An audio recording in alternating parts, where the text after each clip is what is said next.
اور ہم جنس پرستی میں لطف تو ہو سکتا ہے مگر محبت نہیں ہو سکتی، جو کہ اللہ تعالیٰ نے خالصتاً میاں بیوی میں ایک دوسرے کے لیے رکھتی ہے۔ اور سائنس بھی یہ کہتی ہے کہ انسان حقیقت میں ہم جنس پرستی کو ناپسند کرتے ہیں۔ اب آپ یہ بھی نکتہ اٹھا سکتی ہیں یا اٹھاتی ہوں گی اکثر کہ ہم جنس پرستی دو لوگ اپنی مرضی سے کر رہے ہیں، ہم اس میں کون ہوتے ہیں بولنے والے، لیکن ہمارے خدا نے، اللہ تعالیٰ نے اس سے منع فرمایا ہے۔ ڈاکٹر ذاکر نائک نے کہا کہ اسلام نے اس حوالے سے شادی کو اسی لیے رکھا ہے، اسی لیے انسان میں جنسی لذت حاصل کرنے کی خواہش بھی بہت زیادہ رکھی گئی ہے تاکہ وہ جلد از جلد شادی کریں اور اس کے بعد ان کی اولاد نرینہ ہو اور انسانوں کی آمد کا سلسلہ قیامت تک یوں ہی چلتا رہے۔ اور اگر ہم جنس پرستی ہوگی تو بچے کیسے پیدا ہوں گے؟ ڈاکٹر ذاکر نائک نے کہا کہ حضرت محمد صلی اللہ علیہ وآلہ وسلم نے ارشاد فرمایا کہ میاں بیوی کا آپس میں جنسی تعلق رکھنا دراصل عبادت ہے۔ اور آج سائنس ہمیں یہ کہہ رہی ہے کہ ایک جانب وہ لوگ جو شادی کرتے ہیں مختلف جنس کے لوگوں سے اور دوسری جانب وہ لوگ جو ہم جنس پرستی کرتے ہیں ان کے درمیان موازنہ کریں تو شادی کرنے والے لوگ زیادہ خوشگوار اور اچھی زندگی گزارتے ہیں۔ ڈاکٹر ذاکر نائک نے یہ بھی کہا کہ اسلام، یہودیت، عیسائیت اور تمام مذاہب ہی ہم جنس پرستی سے روکتے ہیں اور یہ انسان کی صحت اور اس کی نفسیات کے خلاف ہے۔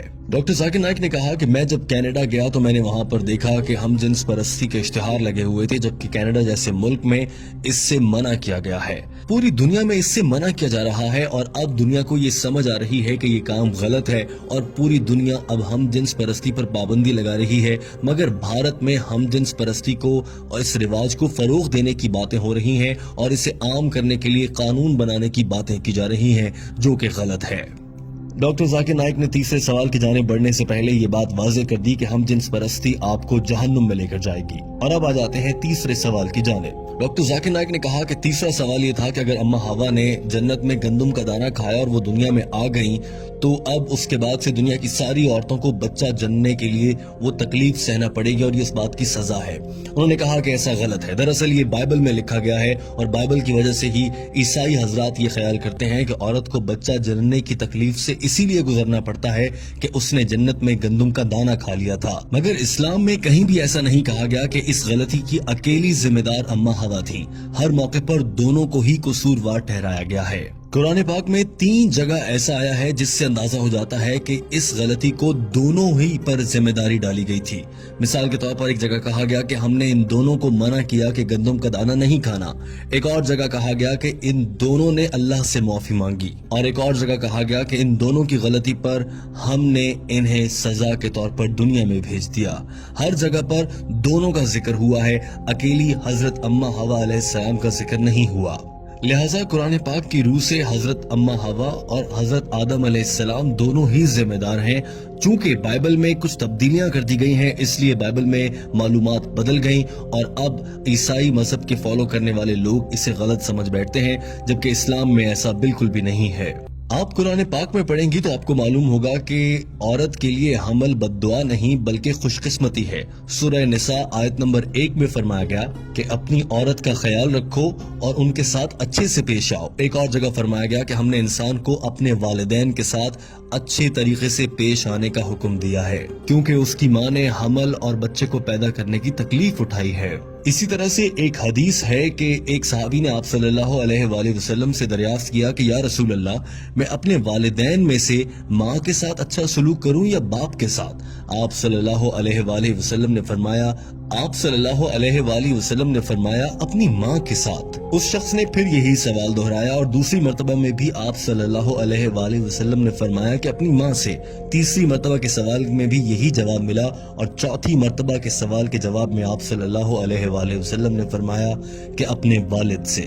لہٰذا 3 بار ماں کے احترام کا کہا گیا ہے۔ Gold medal, silver medal, jubilee medal سبھی ماں کو ملے ہیں، اس کے بعد والد کی بات ہے۔ اس کا مطلب یہ ہرگز نہیں ہے کہ والد کا احترام نہ کیا جائے، مگر ماں کا بہت احترام ہے۔ اور ڈاکٹر ذاکر نائک نے یہ بھی کہا کہ اللہ تعالیٰ نے اسی لیے یہ ذمہ عورت کو دیا ہے۔ بتائیں آپ، کیا کوئی مرد بچے کو جنم دے سکتا ہے؟ ہرگز نہیں۔ ڈاکٹر ذاکر نائک نے کہا کہ مجھے امید ہے آپ کو اپنے سوالوں کا جواب مل گیا ہوگا۔ اس عورت نے ہاں میں جواب دیا تو ڈاکٹر ذاکر نائک نے سوال کیا، کیا آپ اللہ کو ایک واحد عبادت کے لائق مانتی ہیں؟ ڈاکٹر ذاکر نائک نے سوال کیا کہ آپ حضرت عیسیٰ علیہ السلام کو خدا مانتی ہیں؟ اس عورت نے جواب میں کہا نہیں۔ ڈاکٹر ذاکر نائک نے سوال کیا کہ پھر آپ انہیں کیا مانتی ہیں؟ جواب دیا کہ میں انہیں پیغمبر مانتی ہوں۔ سوال ہوا کہ کیا آپ حضرت محمد صلی اللہ علیہ وآلہ وسلم پر ایمان رکھتی ہیں اور انہیں اللہ کا آخری نبی مانتی ہیں؟ عورت نے جواب دیا جی ہاں، میں ان پر یقین رکھتی ہوں اور وہ اللہ کے آخری نبی ہیں۔ ڈاکٹر ذاکر نائک نے آخری سوال کیا، آپ پر اسلام قبول کرنے کے لیے کہیں سے کوئی دباؤ تو نہیں، کسی نے کوئی رشوت تو نہیں دی؟ اس عورت نے جواب میں کہا ہرگز ایسا نہیں ہے۔ تو ڈاکٹر ذاکر نائک نے کہا مبارک ہو، آپ اسلام قبول کر سکتی ہیں۔ ڈاکٹر ذاکر نائک نے کلمہ پڑھایا، اس عورت نے اسلام قبول کر لیا۔ أن محمدا عبده ورسوله I bear witness. دوستوں امید ہے کہ آپ کو یہ ویڈیو پسند آئی ہوگی۔ اس ویڈیو کو پسند کرنے کے ساتھ اپنے دوستوں تک پہنچائیے تاکہ وہ بھی ڈاکٹر ذاکر نائک کی انگریزی زبان میں کی گئی گفتگو کا اردو ترجمہ سن کر سمجھ سکیں اور دین اسلام پر عمل کر سکیں۔